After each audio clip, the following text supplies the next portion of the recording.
자, 시작해봅시다. 네. 네? 네. 브레인랩, 여러분 안녕하세요. 네. 아, 브레인랩 2.5번째 시간이고요. 우리 저번에 사실 데이터 관련된 내용을 다 커버를 하려고 그랬었는데, 사실 여러분들이 파이썬 기초문법도 아직 좀 안 익숙하신 분들이 많았고, 그래서 그거 관련해서 수업하다가 좀 진도가 많이 밀려서 오늘 이렇게 한 주 만에 보강을 하게 됐습니다. 네. 원래 격주로 돌아가는 곳인데, 또 이렇게 나와줘서 고맙고요. 어, 그가 왔다 갔다 하니? 네. 자, 우리 저번에 했던 내용 한 번만 빠르게 복습하고 넘어갈게요. 파이썬 관련 내용은 복습 안 할 거고, 여러분들이 코멘트를 요청하셨던, 요청하지 않으셨던 제가 전부 다 코멘트를 제 의지로, 여러분 의지와 무관하게 남겨뒀으니까 한 번씩 읽어보면 재밌을 것 같아요. 딴 사람들 코드도 좀 구경하면서 배우는 게 또 많으니까 보시고. 과제는 제가 따로 해설은 나중에 할게요. 네. 자, 아무튼. 자, 저번에 우리가 데이터가 왜 중요할까? 이런 얘기 했었습니다. 그래서 일단 뭐 데이터가 현대사회의 모든 의사결정의 기반이다. 이런 얘기도 했었는데, 그거보다 우리는 이제 어쨌든 의료 데이터를 다루고 인공지능을 다루는 사람들이다 보니까 그 통계 분석의 원천이 되고 그 인공지능 학습의 자료가 되는, 그 먹이가 되는 데이터가 아주 중요하다라는 얘기를 했었어요. 그래서 무슨 얘기를 했었냐? 그때 가비지인 가비지아웃 이런 되게 유명한 경구를 말씀을 드렸었는데, 뭐 아무리 모델이 좋아봤자 안 좋은 데이터가 들어가면 좋은 결과물이 나올 리가 없다 이런 얘기를 했었습니다.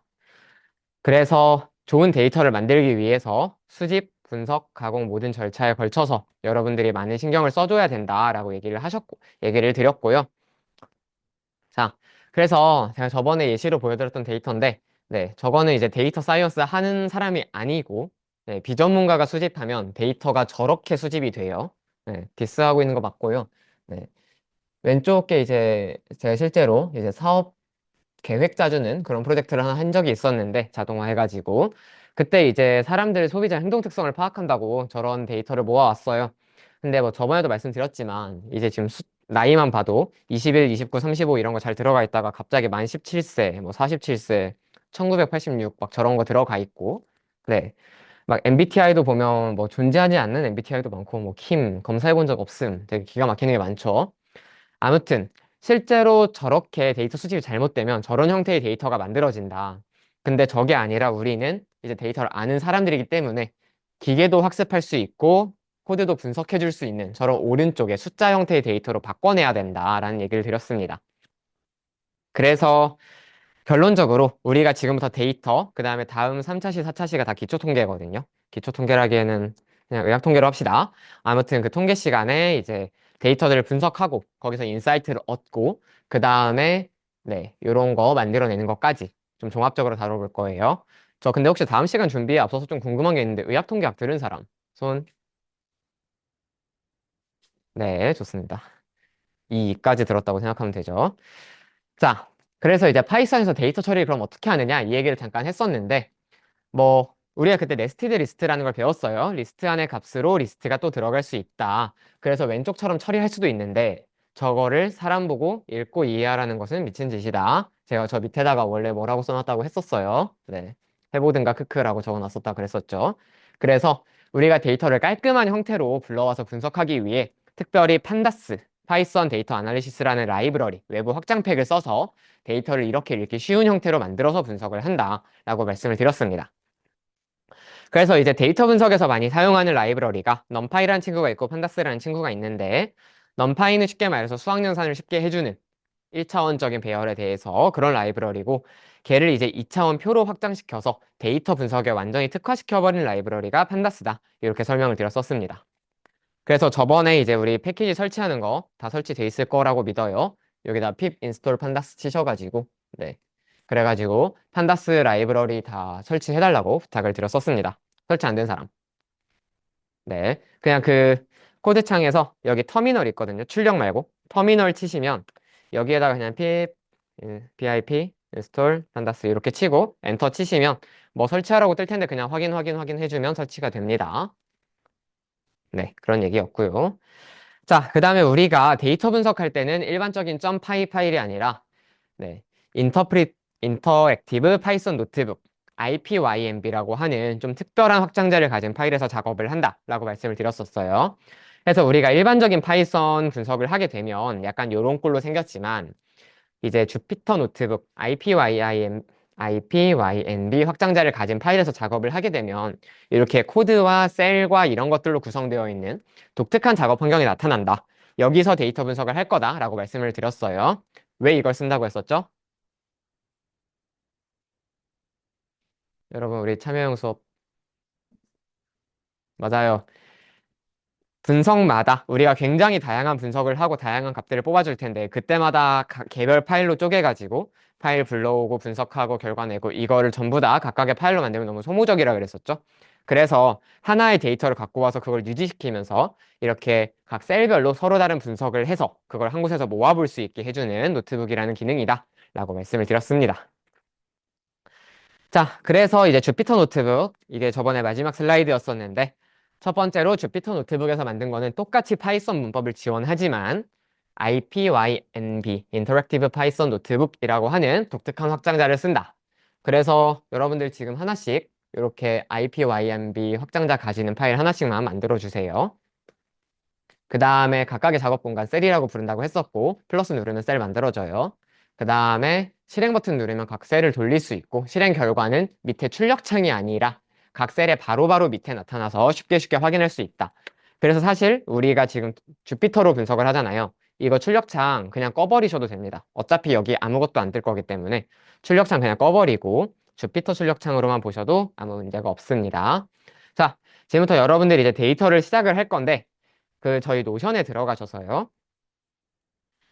저희 2차시 수업 자료 들어가면 두 개의 데이터가 있습니다. 클리니컬 데이터.csv가 있고요. 데모그래픽스 데이터.csv가 있어요. 요 두 개 파일 다운로드 하셔서 네. 다운로드 하셔서 그 파일 어떻게 불러오냐면요. 그냥 다운로드 받으신 다음에 뭐 예를 들어서 여기다가 그냥 이렇게 끌어오면 파일이 끌어와지거든요. 이렇게 해가지고 네, 불러와 주시면 감사하겠습니다. 싫어요? 네. 불러와 주시면 감사하겠습니다. 이렇게 데이터 두 개 다운받으시고 멘탈 헬스 프레딕스가 밑에 있는데 저 친구는 우리 과제용이기 때문에 지금 당장은 필요가 없습니다. 일단 위에 두 개를 다운받아 주시고요. 자, 그 다음에 우리 작업하고 있는 공간에 어떻게 넣을 거냐? 여러분들 쓰고 계신 요 IPYNB 주피터 파일 있잖아요. 그거랑 같은 층위에다가 데이터라는 폴더 하나만 만들어 주세요. 그때 우리 폴더를 디렉토리라고 부른다고 했었습니다. 코딩 세계에서는. 데이터라는 폴더 하나 만들어 주시고 그 밑에다가 클리닉 데이터.csv, 데모그래픽스 데이터 CSV 둘 다 저장을 해주세요. 여기까지 되신 분들은 반짝반짝 좀 하고 계셔 주세요. 네. 된 사람 반짝반짝. 네. 좀 기다리겠습니다.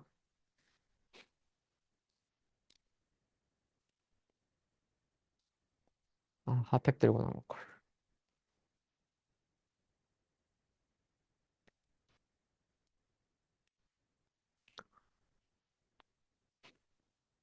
잘 안 돼요?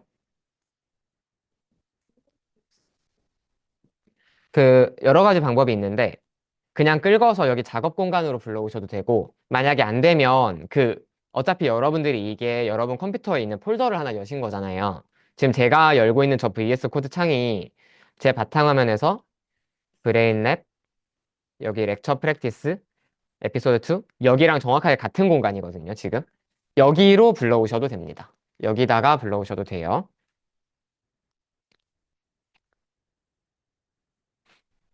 네, 아무튼 CSV 두 개만 불러와 주세요.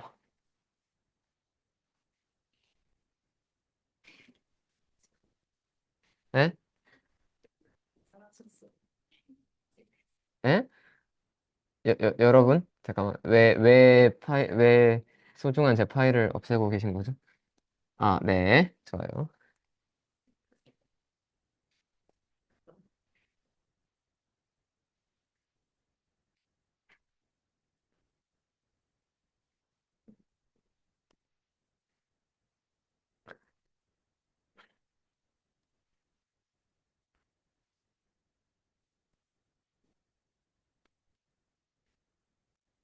다 된 사람 손. 네, 좀 더 기다리겠습니다.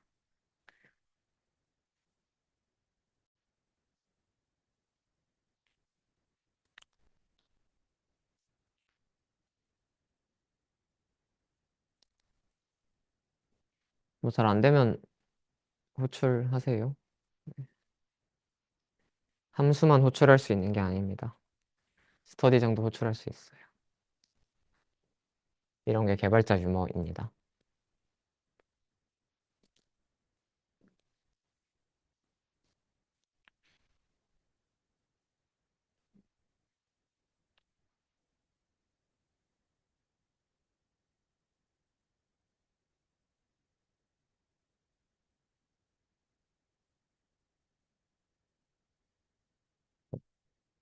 데이터라는 폴더 하나 만들어서 밑에 각 CSV 파일들 좀 넣어주세요. 자, 다시 한번 다 된 사람 손. 예, 거의 다 되신 걸로 알고 좀 진행을 해볼게요. 자, 그래서 이제부터 우리가 데이터를 좀 써볼 건데, 음, 예. 자, 일단 먼저 이거 하나만 진행을 해보겠습니다. 자, 그 아까 전에 만드신 주피터 파일 하나 여시고, 그 다음에 셀 하나 만들어 주세요. 빈 셀 하나 만들어 주시고, 여기다가 자, 따라 쳐봅니다. import pandas as pd 이렇게 치고 Shift 엔터를 누르시던가 아니면 왼쪽 삼각형을 누르셔서 실행을 하세요. 위에 뭐 선택하라는 게 있을 텐데 그냥 엔터 엔터 쭉 치시면 됩니다. 그 다음에 다시 한번 쭉 돌리면 밑에 이렇게 시간이 살짝 지나고 체크까지 뜨면 됩니다. 자, 오류 뜨거나 하면 바로바로 부르세요.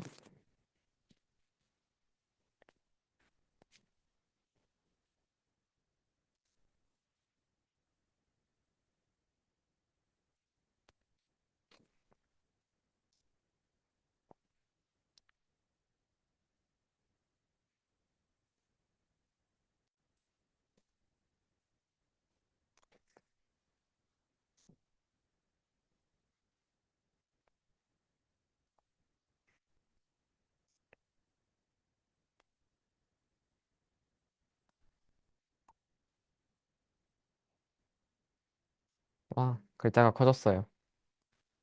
된 사람?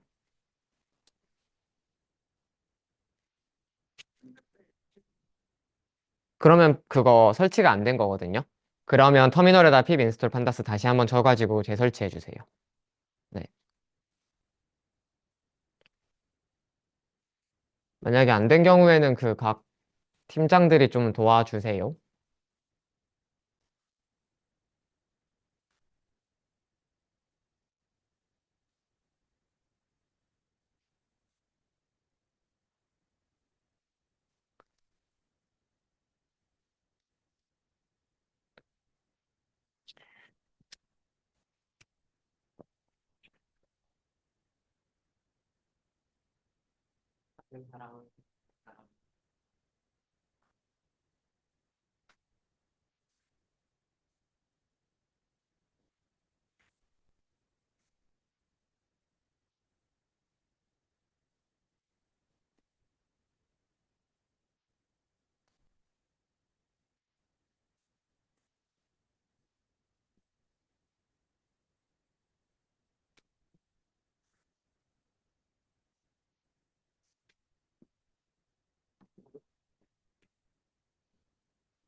버전을 몇 번, 안된 사람은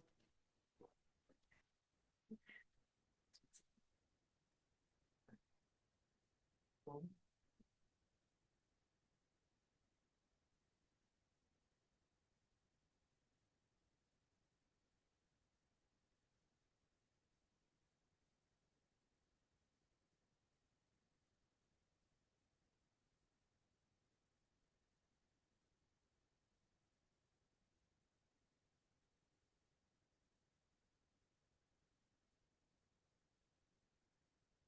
활성 토너를 걸려있고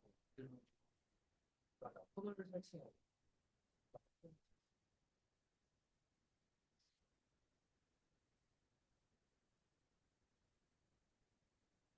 만약에 지금 안 되시는 분들이 있으면 지금까지 안 되시는 분들이 있으면 일단 우리 진행은 해야 되니까 자 한번 봐주세요. 중간에 화면 각자 사파리 들어가셔서요.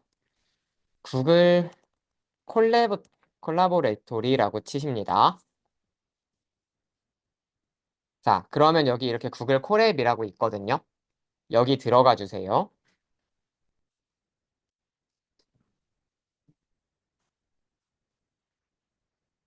뭐 아무튼 오픈을 하면 이렇게 구글 콜앱이 뜨는데 여기서 새 노트 하나 여셔서 이게 뭐냐면 인터넷에서 주피터 쓸 수 있게 해주는 사이트라고 생각하시면 되거든요. 쉽게 말하자면.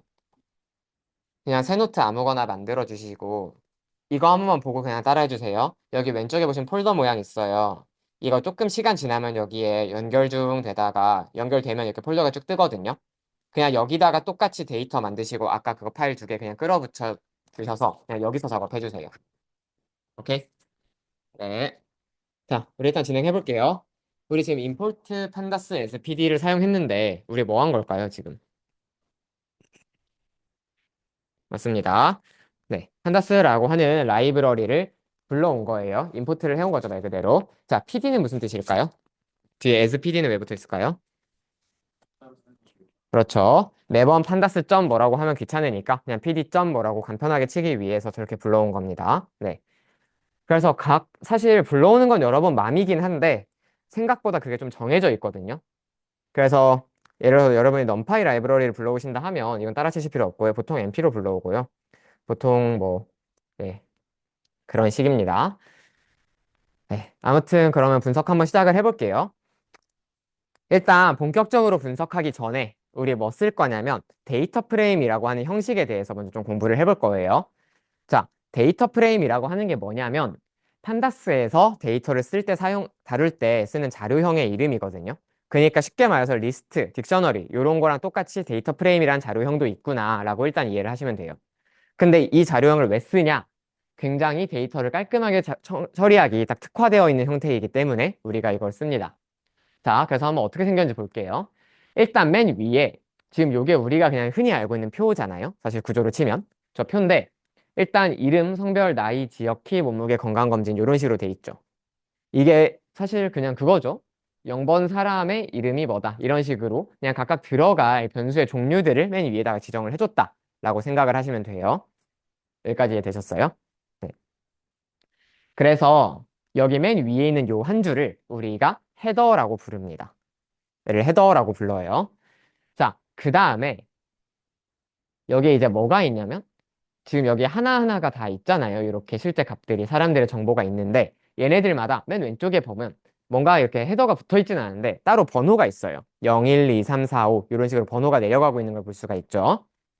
네. 판다스 아직 안 되시는 분들은 일단 들어주세요. 이따 콜앱에서 작업하시고.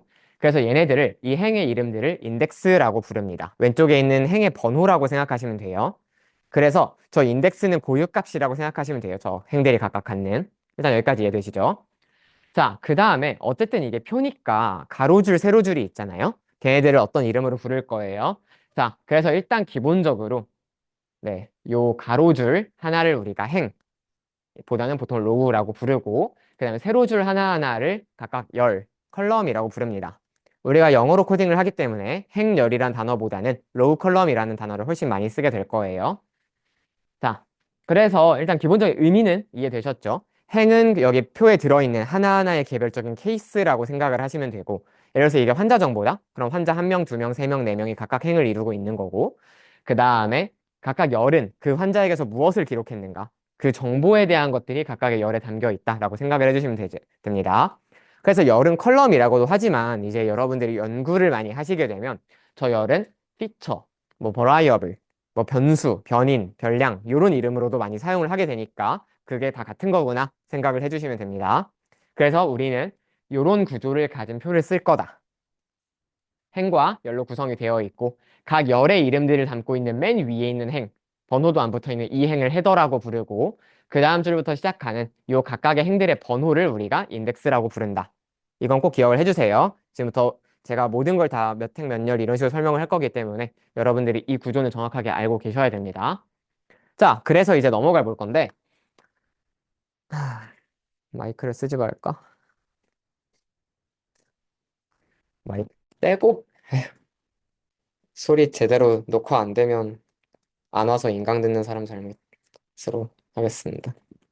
아니, 이거 왜 안 빠지니? 아휴,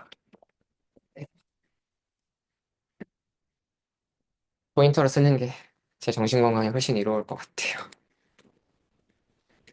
자, 그래서 이제 다음 페이지 살펴볼게요.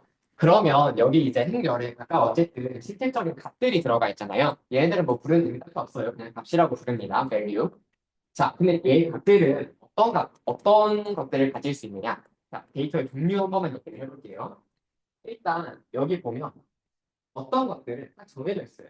예를 들어서 뭐 지역 같은 경우에는 사실 대한민국에 딱 17개 있죠. 광역자치단체를 치면. 그래서 서울, 충북, 제주 막 이런 몇 가지 것들 중에 딱 하나씩만을 가질 수 있을 거예요.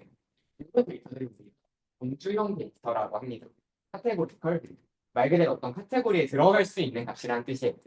그래서 그 카테고리를 벗어난 값이 존재하지 않고, 그러니까 서울.5 이런 거 없잖아요. 네. 카테고리를 벗어난 값은 없고, 그리고 보통 이런 범주형 값들은 숫자로 표현이 안 됩니다. 여기 보시면 대표적으로 나성 여성, 그 다음에 지역, 그 다음에 트루폴스 이런 것들 다 범주형이라고 생각하시면 돼요. 그 다음에 어떤 게 있냐면 자, 여기서 제일 그냥 일반적으로 볼 수 있는 데이터 형태가 키, 목록의 이런 것들이거든요. 이렇게 실제 숫자 값으로 표현되는 것들을 우리가 연속적으로 어느 값이든 가질 수 있다라고 해서 연속형 값, 컨티뉴어스 밸류라고 부릅니다. 사실 연속형 값은 아니 왜냐하면 지금은 딱 정수로 한 꼴이라 하고 있잖아요. 그러니까 이건 사실 연속이 아니에요. 근데 우리가 키를 재면 사실 제 키가 실제로 173이 아닐 거거든요. 173.2 먹으면 계속 소수점 무한대까지 내려가겠죠.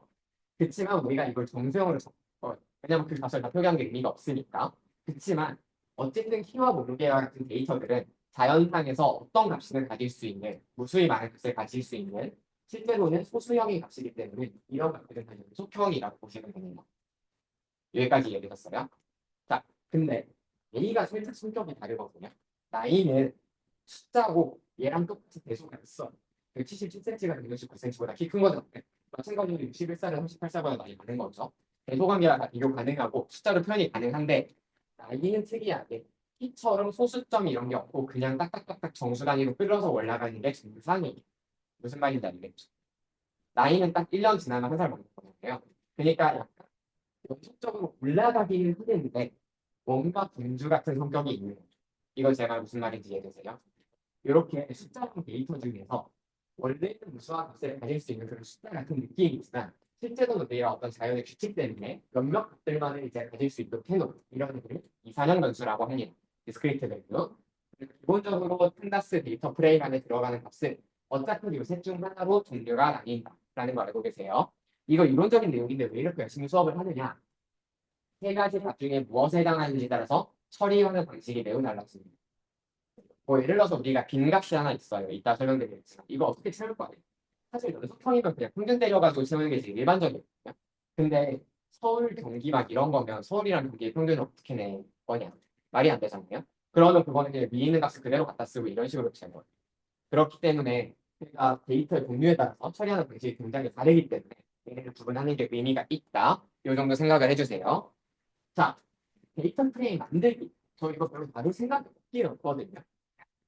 그냥 뭐냐면 데이터 프레임을 여러분들이 하나를 만들고 싶잖아요. 그러면 그냥 한번 그냥 제가 보여만 드릴게요. 따라하지 마세요. 자, 데이터 딕셔너리라는 걸 제가 하나 만들 건데 여기다가 어떤 식으로 하면 되냐면 예를 들어서 이름 리스트로 넣습니다. 김땡땡, 이땡땡, 박땡땡 그냥 행 두 개만 만들게요. 귀찮으니까. 그 다음에 뭐 그냥 키로 합시다. 예, 뭐 169, 175, 181 뭐 이런 식으로 그냥 해볼게요. 그 다음에 뭘 치냐면요. PD 여기 지금 제가 뭐라고 썼냐면 데이터 프레임이라고 해놨죠. 말 그대로 데이터 프레임으로 만들어 달라는 뜻이에요. 그래서 얘를 이제 우리가 뭐 데이터 프레임이라는 변수에 담아 볼게요. 이렇게 담고 프린트 데이터 프레임을 해보면 네, 이렇게 표 모양이 만들어진 걸 볼 수가 있습니다. 그래서 기본적으로 데이터 프레임은 이렇게 만들어요. 자, 일단 딕셔너리는 키랑 밸류가 있다 그랬잖아요. 키에다가는 내 컬럼의 이름을 넣습니다. 그 다음에 밸류에다가는 거기다 들어갈 것들을 각 행별로 하나씩 하나씩 하나씩 이렇게 리스트로 넣어요. 네. 그래가지고 이거를 그냥 쭉쭉쭉 반복하시면 돼요. 제가 여기다가 이 거대한 데이터 프레임 어떻게 만드는지 다 열심히 타이핑 쳐놨죠. 이런 식으로 만들면 돼요. 그 다음에 이런 딕셔너리를 pd.dataFrame 해가지고 다른 변수에다 지정해주면 됩니다. 여기까지 이해되셨죠? 자, 근데 이걸 왜 제가 참고라고만 해놓고 설명을 굳이 안 하냐? 사실 우리가 현장에서 데이터 프레임을 직접 만들었을 일은 거의 없어요. 왜냐면 만약에 여러분들이 뭔가 환자 데이터를 다룬다. 그럼 기본적으로 단위가 수십 명, 수백 명이거든요. 그러면 저거를 우리가 하나하나 다 일일이 치는 게 아니라 이미 만들어져 있는 외부 파일, 엑셀 이런 데에 저장되어 있는 값들을 불러오는 게 훨씬 쉽겠죠. 그렇기 때문에 우리는 보통은 데이터 프레임은 불러오지 만들지 않습니다. 그리고 이 타이밍에서 제가 중요한 거 하나 말씀드릴게요. 제가 여기다 프린트 데이터 프레임 했잖아요. 근데 주피터 노트북의 중요한 기능 중에 하나는 프린트를 안 해도 마지막에 그냥 써놓은 변수 이름 하나는 자동으로 출력을 해줍니다. 그래서 내가 프린트를 안 하고 그냥 데이터 프레임을 치면 알아서 이렇게 깔끔하게 표 모양으로 출력을 해줘요. 네. 그래서 앞으로 저는 프린트를 안 쓰고 밑에다가 그냥 변수 이름 하나만 딸랑 쓸 건데 걔를 마지막으로 보겠다라는 의미라고 기억을 해주시면 되겠습니다. 자, 그러면 데이터 프레임 만들 일 잘 없다 그랬고 이제 불러오는 거 한번 해볼게요. 우리 아까 전에 이제 왼쪽에 데이터에 만들어놨던 것들 중에서 데모그래픽스 데이터 한번 열어보실래요? 참고로 저랑 색깔이 좀 다르게 보이실 수도 있는데 저는 확장팩 깔아놔서 그렇고요. 확장 깔아놔서 그렇고요. 대충 아무튼 이런 식으로 값들이 보이세요? 안 보이는 사람? 없는 것으로. 자, 제가 지금 이렇게 값들을 보여드리고 있는데 요거를 우리가 CSV 파일이라고 부릅니다. 네, 요게 CSV 파일이에요. 자, CSV라는 게 뭐냐면 컴마 세퍼레이티드 밸류스거든요. 말 그대로 되게 직관적이죠, 이름. 값들이 컴마로 분류돼 있어. 자, 실제로 그런지 보면 지금 여기 보세요.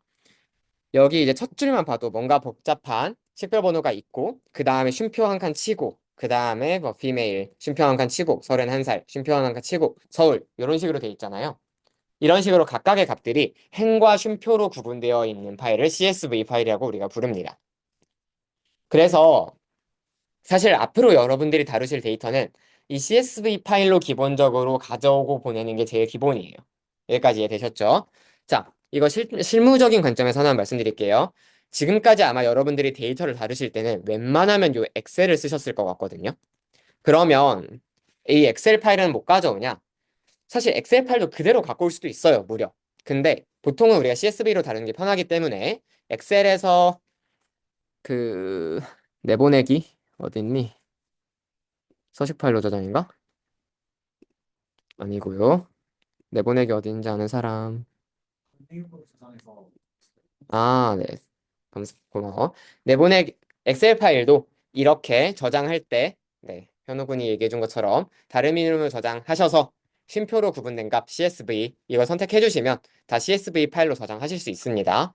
그래서 앞으로 우리는 데이터는 CSV를 중심으로 다루는 걸 좀 습관화를 권장드릴게요. 왜냐면 이게 데이터 프레임이 처리하기 쉬운 형태예요. 자, 그러면 이제 데이터 프레임 불러오는 거 한번 해보겠습니다. 그냥 바로 밑에 셀에다가 적어볼게요. 이렇게 셀 계속 그냥 새로 만들어 가시면서 쓰면 돼요. 자, 데이터 프레임을 불러올 때는 읽는다라는 뜻으로 pd. 판다스 점이죠, 이게. 아까 판다스라는 약자로 썼으니까 read underscore csv 요 함수를 사용합니다. 요게 데이터 프레임을 불러오는 함수예요. 자, 그럼 괄호 안에 뭐가 들어가냐? 내가 불러올 그 CSV 파일에 경로가 있어야겠죠? 자, 그래서 경로는 항상 문자열로 따옴표 안에 담아줍니다. 자, 지금 한번 잘 보세요. 제가 저번에 절대 경로, 상대 경로 얘기 한번 했었잖아요. 지금 요 메인 파일 입장에서 보면 지금 데이터 파일은 자기랑 같은 에피소드 2라는 폴더에서 데이터 안에서 데모그래픽스 데이터죠. 자, 그러면 이걸 경로로 어떻게 적느냐? 상대 경로로 쓸 거예요, 쉽게. 그냥 점 하나 찍으시고, 슬래시 치시고, 그 다음에 데이터 치시고, 슬래시 치시고, 그 다음에 데모그래픽스, 그냥 데이터, 점 CSV. 이렇게 치시면 됩니다. 그냥 요게 상대 경로를 그대로 불러오는 거예요. 혹시 윈도우 사용자분들이 이거 백슬래시로 치셔야 되나요? 네, 윈도우는 백슬래시로 치셔야 한다고 합니다. 자, 근데 만약에 이것도 귀찮다. 그럼 그냥 어떻게 해버리면 되냐면요. 데모그래픽스 데이터 이거 우클릭 한번 해주세요. 우클릭 해주시면 여기에 경로 복사랑 상대 경로 복사 뜨거든요. 아, 이거 진짜 편하죠. 그냥 이 파일에서 우클릭 하신 다음에 상대 경로 복사해서 치시면 그냥 이 경로가 그대로 쭉 복사가 돼요. 그냥 이렇게 해서 문자열 안에다가 집어 넣으셔도 됩니다. 백슬래시 안 써도? 네, 더 좋습니다.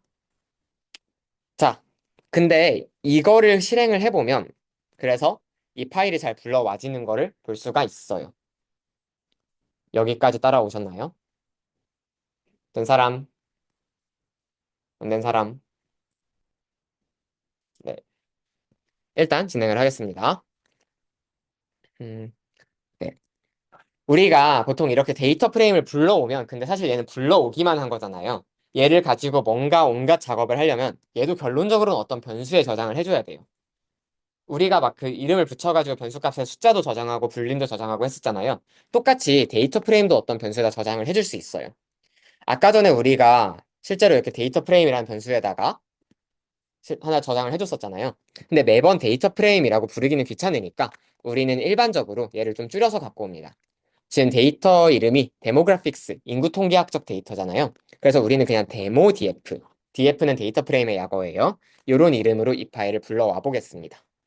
얘를 실행을 한번 해볼게요. 그러면 저 파일이 데모 df에 저장된 거를 볼 수 있어요. 어떻게 확인하느냐? 저 데모 df라는 이름을 실제로 밑에 셀에다가 치고 Shift 엔터를 눌러서 실행을 해보면 얘가 잘 나오는 걸 볼 수가 있어요. 자, 여기까지 한번 따라와 보겠습니다.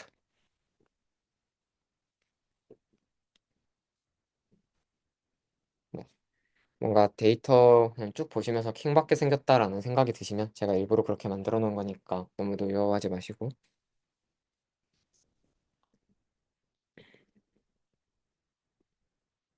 네. 아, 참고로 절대 경로로 불러오는 것도 가능해요. 이거 데모그래픽스 데이터 경로 복사 누르면 절대 경로로 복사되거든요. 그래가지고 그냥 pd.read.csv 이렇게 근데 뭐 딱 봐도 읽기 싫게 생겼죠. 그러니까 상대 경로로 항상 불러오는 것이 좋습니다.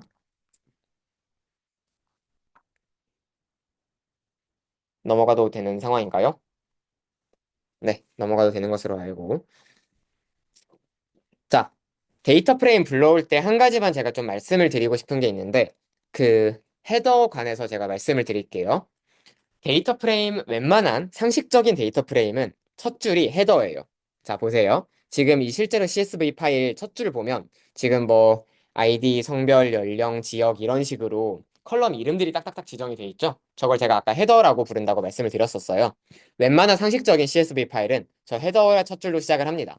그래서 여러분들이 지금 그냥 불러오기를 바로 했잖아요. 저렇게 그냥 아무 설정 없이 불러오면 알아서 판다스는 첫 줄은 헤더겠지라고 생각을 해서 첫 줄을 헤더로 불러와서 이렇게 맨 위에다가 채워줍니다. 여기까지 이해되셨죠? 자, 근데 만약에 첫 줄이 헤더가 아니다. 그러면 그런 파일들이 가끔 있거든요. 그러면 어떻게 해줘야 되냐면 여기 지금 제가 써놓은 것처럼 이렇게 헤더는 헤더가 없다는 뜻이죠. 이런 파라미터를 옵셔널로 넣어줘서 얘가 자동으로 헤더가 없구나라고 판단을 하게 만들어줘야 돼. 자, 안 그러면 무슨 일이 생기냐? 이게 없으면 제가 그냥 첫 줄은 자동으로 헤더로 인식이 된다고 했죠. 그래서 헤더가 없이 그냥 김땡땡 2, 여 23 이런 식으로 시작하는 파일이 있었다면 얘네를 헤더로 인식해버려요. 그럼 컬럼 이름이 김땡땡이어서 23대 이건 말도 안 되죠. 컬럼 이름이 저렇게 된 건데. 저런 사태를 막고 싶으시면 헤더가 없다라고 설정을 해주셔야 돼요. 그러면 알아서 저 헤더들에다가 0, 1, 2, 3 이런 식으로 그냥 빈 아무 의미 없는 번호를 붙여줘요. 여기까지 이해되셨죠? 네. 저거는 헤더 있는 없는 파일 불러올 때 좀 특별히 신경 쓰시라고 말씀을 드렸고요. 실질적으로는 데이터 수집할 때 당연히 파일에 헤더가 있게 하는 게 맞습니다. 네. 자, 그 다음에 우리 인덱스도 잠깐만 얘기를 해볼 건데, 자, 지금 우리 아까 데이터 프레임 다시 보면 얘를 지금 우리가 출력을 해봤잖아요. 맨 왼쪽에 컬럼 이름도 없는 0부터 1999까지 2000개의 값들이 붙어 있는 걸 볼 수가 있어요. 이게 아까 전에 제가 각 행들이 갖는 고유한 번호, 인덱스라고 말씀을 드렸잖아요. 그래서 사실 우리가 따로 설정을 안 해줘도 알아서 얘네가 인덱스가 되게 0부터 1999까지를 인덱스로 붙여서 불러옵니다. 여기까지 이해되시죠? 네. 자, 근데 사실 지금 같은 데이터셋을 보면 id가 이미 고유값이잖아요. 저게 이미 개개인한테 부여된 난수값이잖아요. 저거를 인덱스로 불러오는 것도 충분히 의미가 있을 것 같아요. 왜냐하면 저것만 가지고 개인을 식별하는 게 가능하니까. 그러면 어떻게 해주면 되냐면 불러올 때 여기다가 인덱스 콜, 인덱스 컬럼이라는 의미예요. 인덱스 콜은 저 id라는 id로 하겠다. 이렇게 설정을 해주면 됩니다. 자, 그럼 뭐가 달라졌는지 한번 볼게요. 얘를 실행하고 밑에 거를 다시 한번 실행을 해보면 이제 id가 인덱스 컬럼이 돼서 얘가 맨 왼쪽에 있고 아까 0부터 1999까지의 값은 없는 걸 볼 수가 있습니다. 네. 그래서 뭐를 인덱스로 하고 싶냐에 따라서 여러분들이 이렇게 인덱스 컬럼을 따로 설정해 주는 것도 가능하다는 거 말씀을 드리고 저는 아까 0부터 1999를 유지를 할게요. 자, 다만 한 가지 문제가 있는데 인덱스 컬럼으로 예를 들어서 저 성별, 쟤를 설정한다고 쳐봐요. 성별은 어차피 저기 M이랑 F 값밖에 없잖아요. 그러면 저거 오류가 나거든요. 왜 그러냐면, 그러니까 실행이 거부되진 않는데 나중에 오류가 날 가능성이 매우 커져요. 왜 그러냐면 인덱스 컬럼은 말 그대로 인덱스잖아요. 어떤 값을 찾아가기 위한 지표잖아요. 근데 저렇게 인덱스 컬럼에 M과 F밖에 없어서 중복되는 값이 너무도 많다면 딱 M을 찾아라 라고 했을 때 찾을 수가 없겠죠. 그래서 인덱스 컬럼을 선택하실 때 저렇게 0부터 1999까지 i의 의미 없는 숫자로 하시든가 아니면 id 값처럼 이미 겹치지 않으니 보장된 값들로 하시는 게 좋습니다. 이해되셨죠? 자, 그 다음에 이것도 좀 중요한 내용인데 만약에 내가 아무 생각 없이 그냥 0부터 199까지 쭉 해가지고 인덱스 컬럼 없이 불러왔어요. 근데 나중에 쓰다 보니까 id를 인덱스 컬럼으로 삼고 싶어. 그럼 어떻게 하면 되냐면 demographic df.setIndex 함수를 써주면 됩니다. 인덱스를 설정한다는 뜻이죠. 그래서 여기다가 id를 쳐주면 알아서 이렇게 인덱스 컬럼이 id로 바뀌게 돼요. 자, 근데 여러분 지금부터는 제가 정말 오늘 가장 중요한 얘기할 거니까 잠깐만 집중하고 들어주세요. 이렇게 set 인덱스를 하고 데모그래픽 df를 다시 쳐보면 무슨 일이 생기냐면 무슨 일이 생겼죠? 인덱스 컬럼이 그쵸? 다시 0부터 1999로 리셋됐죠. 왜 그러냐면 자, 잘 들어보세요. 여기다가 set 인덱스를 실시한 거는 그냥 얘를 인덱스로 설정한다라는 선언만 해주고 그걸 한 번 돌려본 것뿐이에요. 무슨 말이냐면 실제 저 demo.df 저기다가 저장이 되지 않았다는 의미예요. 그럼 저장을 하려면 어떻게 해야 되느냐? 자, 이거 논리 한번 생각해 보세요. 우리가 x에다 3을 더해서 다시 x에 저장할 때 x는 x 플러스 3이라는 되게 기괴한 형태의 식을 썼었어요. 이거 기억나시죠? 그거랑 똑같이 이렇게 set 인덱스를 해준 뒤 나온 결과값을 다시 데모df에 넣어주셔야 됩니다. 그래서 언제나 어떤 분석이든 필터링이든 뭐든 어떤 기법이든 사용하시고 나서 그거를 진짜로 데모df에다 반영을 시켜서 저장을 해버리고 싶으시면 그 결과를 항상 다시 데모df에 넣어주셔야 됩니다. 이거 초보자분들이 맨날 왜 바뀐 게 없지? 잘 됐는데 되게 많이 일어나는 이슈거든요. 항상 저장을 해주셔야 돼요. 네, 그렇습니다. 자, 이제 우리 데이터 프레임 한번 살펴볼게요. 자, 하나씩 가봅시다. 일단 우리 데모 df 저 컬럼 쓸 건데요. 이 데이터셋 자체 설명 한 번만 잠깐 해드릴게요. 이거는 2022년도에 보건복지부 말하는 생이 어쩔 수 없는 생 보건복지부에서 조사한 국민건강영양조사 데이터고요. 전국 시민 7,000명 대상으로 무작위로 수집된 데이터셋에서 제가 랜덤으로 2,000개만 뽑아왔습니다. 그리고 여러분들의 학습을 돕기 위한 여러 과목들을 좀 거치긴 했고요. 아이디는 개인이 식별할 수 있는 고유 번호고 단수라고 생각하시면 돼요. 그다음에 특별히 여성 F, 남성 F로 나눠져 있고요.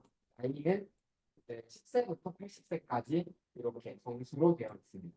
그리고 유저는 광역복지단체, 특별시, 광역시, 도, 광역시라고 해요. 아무튼 그 단위가 이렇게 쭉 알파벳으로 나와 있고요. 홈은 뭐냐면 어떤 형태의 집에서 몇 인 가구로 살고 있는지, 아파트 컷만 2명, 아파트에 사는 2인 가구이다. 주택 1위는 주택에 사는 1인 가구다. 이렇게 생각하시면 돼요. 그래서 인컴은 월 소득 10,000원 되고요. 그 다음에 데일리 스트레스 레벨은 1위 스트레스를 받지 않는 사람, 3위 스트레스를 극심하게 받는다. 2, 3은 그 사이. 그 다음에 레귤러 알코올 컨쓈션. 저거는 뭐냐면 술 먹는 빈도. 1위 최적, 4가 최상이라고 생각하시면 될 것 같습니다. 그런 정보를 가지고 있는 데이터셋을 우리가 지금부터 분석을 해볼 거예요. 자, 맨 처음에 데이터셋의 간단한 구조를 살펴볼 때는 뭘 쓰냐면요. 데모df 점, 자, 한번 따라 쳐보세요. 헤드 하고 괄호 안에 10 넣고 한번 실행을 시켜봅니다. 자, 그러면 헤드라는 거는 머리잖아요. 무슨 일이 일어난 거냐면 맨 머리 꼭대기, 이 데이터셋 전체에서 위에 있는 10줄만 갖고 와서 보여줘를 실행한 겁니다, 우리가. 그래서 당연히 0번부터 1999번까지 있으니까 얘는 결론적으로 뭘 해주느냐? 그냥 0번부터 9번 인덱스까지를 맨 위에 10개죠. 얘네를 가져와서 그냥 쭉 보여주는 거예요. 자, 반대로 여기다 헤드 대신에 테일을 한번 쳐볼게요. 데모 df.tail 10개. 요거를 실행해보면 1990부터 1999까지 마지막 10개를 보여주는 거를 볼 수 있습니다. 요 헤드랑 테일은 뭐 하는지 되게 직관적이죠? 그냥 맨 위에 몇 개, 맨 밑에 몇 개. 이런 거 주로 이런 걸 사실 쓸 일이 있냐? 네, 쓸 일 많습니다. 왜냐하면 데이터셋이 기본적으로 어떻게 생겨먹었고 대충 어떤 값들을 가지고 있는지를 보고 싶을 때 가장 대략적으로 데이터를 훑어보는 방법으로 헤드와 테일 명령어를 사용합니다. 아, 그리고 한 가지만 말씀드릴게요. 지금 데모df를 한번 쳐보면 여기 가운데에 요거 점점점점으로 처리되는 거 보이시죠? 왜냐면 사실 너무 많으니까 이거를 다 띄워버리면 2,000개를 셀 간 간격이 너무 멀어지겠죠? 그래서 대충 생략을 해버린 건데 만약에 우리가 저게 잘리는 걸 막고 싶다. 그러면 어떻게 하냐면 이 명령어를 쳐주면 됩니다. 이건 뭐 여러분들이 지금 따라 치실 필요는 없고 그냥 제가 한번 보여만 드릴게요. 판다스에서 set option이라고 하는 함수가 있어요. 이게 뭐냐면 그냥 이 판다스의 설정을 바꿀 수 있는 거거든요. 근데 그 뒤에 이제 display max columns라고 돼 있죠. display.max columns 하고 얘를 이제 none으로 바꿔주고 데모df를 다시 출력을 해보면 이게 아닌데 max rows인가? 그렇죠. 이렇게 출력을 해보면 2,000개가 안 잘리고 다 출력이 됩니다. 그냥 명령어 자체는 되게 직관적이죠. 보여줄 최대 행의 개수를 제한하지 않겠다. 그러니까 다 보여줘라라는 의미죠. 이러면 다 볼 수 있어요. 근데 뭐 네. 별로 보기 예쁘진 않죠. 자, 그 다음에 우리 이번에는 데모df.점 shape라는 걸 한번 해볼 거예요. 자, 주의하셔야 되는 거 하나 있는데 아까 전에 헤드 테일하고는 다르게 우리 뒤에다가 괄호 넣지 않습니다. 자, 왜 어떤 건 괄호를 넣고 안 넣느냐가 혹시 궁금하시면 잠깐만 설명드릴까요? 네. 쉽게 말하자면 괄호를 넣는 애들은 데모 df에다가 어떤 함수를 적용했다, 어떤 기능을 시켰다라고 생각하시면 돼요. 그래서 헤드나 테일은 둘 다 여기 뒤에 10이라는 숫자가 들어갔으면 10개를 받아와라 라는 기능을 사용하시는 겁니다. 근데 반대로 쉐이프는 왜 그냥 작동이 되냐? 이 쉐이프는 함수가 아니라 데모 df라는 저 자료형이 갖고 있는 어떤 내부적인 값을 받아온 거라고 생각하시면 돼요. 그러니까 우리 눈에 안 보이는 저 shape라는 특성을 가지고 있는데 데모df가 그거를 불러와서 입력했다라고 생각하시면 됩니다. 그래서 앞에 있는 그 기능을 적용하는 괄호 있는 걸 우리가 메소드라고 부르고 저렇게 뒤에 있는 괄호가 없는 걸 속성이라고 부르는데 네, 나중에 웹 개발할 때 다시 설명드리겠습니다. 아무튼 지금 여기 2000,8 떴죠. 자, 무슨 의미일까요? 네, 지금 다들 손으로 똑같은 걸 그리고 계시는데, 네, 2000행 8열짜리 네, 데이터라는 뜻입니다. 항상 이게 우리도 행렬이라고 부르잖아요. 행부터 그 다음에 열입니다. 그래서 얘는 2000행 8열짜리 데이터구나. 이렇게 쉐이프라는 명령어를 쓰면 아주 쉽게 데이터셋의 크기를 확인할 수 있습니다. 자, 그 다음에 우리 이제 조금 더 몇 가지 재밌는 것들을 볼 건데요. 이번에는 데모df 점 쉐입은 놔두고 밑에 셀에다가 인포 한번 실행을 해볼 거예요. 자, 인포를 하면 지금 뭔가 막 많이 떴어요, 생각보다. 이게 뭔지 한번 설명을 드릴게요. 인포라는 함수는 각 컬럼별로 정보를 보여주는 함수라고 생각을 하시면 됩니다. 네. 그래서 지금 보시면 0번째 맨 왼쪽에 있는 컬럼은 id라는 컬럼인데 얘 지금 non null count라고 되어 있죠. 저거는 쉽게 말하자면 비어있지 않은 값이라고 생각하시면 돼요. 우리가 코딩에서 비어있는 값을 null이라고 부르거든요. 그 null이 아닌 같이 제대로 들어있는 값이 몇 개나 되냐? 2000개 다 들어있다라는 뜻이죠. 이런 정보를 보여줍니다. 그리고 오른쪽엔 d타입이라는 게 있는데 데이터 타입 자료형을 얘기하거든요. 오브젝트라고 하는 거는 제가 아까 말씀드린 범주형 텍스트를 의미한다라고 쉽게 생각하시면 돼요. 자, 여기 지금 텍스트 아닌 거 몇 개 보이죠? 대표적으로 int 64. 저 64는 무시하고 그냥 인티저라고 생각하시면 되거든요. 저게 오른 왼쪽 쭉 따라가 보면 나이는 숫자니까. 나이는 막 3살, 4살 이런 거니까. 걔는 그래서 정수로 저장을 해놨구나. 그 다음에 밑에 있는 스트레스 레벨도 우리 1, 2, 3, 4로 아까 나타냈었잖아요. 그러니까 쟤도 인티저로 저장하고 있구나. 이렇게 이해를 해주시면 됩니다. 그래서 인포를 활용하면 기본적으로 어떤 컬럼이 있고 멀쩡한 값이 몇 개씩 있고 그 다음에 어떤 자료 형태를 갖고 있는지 그 컬럼이 이런 데이터들을 볼 수 있다 생각을 해주시면 돼요. 나머지는 무시하시고. 자, 그 다음에 이번에는 조금 더 재밌는 거 한번 쳐볼게요. demographic describe라는 명령어가 있거든요. 메소드가. describe라는 건 묘사하다라는 뜻이잖아요. 그래서 이렇게 쭉 설명을 해줍니다. 자, 일단 굉장히 놀랍죠? 자, 왼쪽부터 한번 볼게요. 지금 age가 있고, 인컴이 있고, 그 다음에 스트레스가 있고, 알코올이 있는데, 얘네들에 대해서 몇 가지 값들을 보여주고 있어요. 자, 맨 위에 뭐가 있냐면 카운트가 있는데, 쟤는 값이 똑바로 들어있는, 아까 제가 말씀드렸던 그 논늘 값의 개수입니다.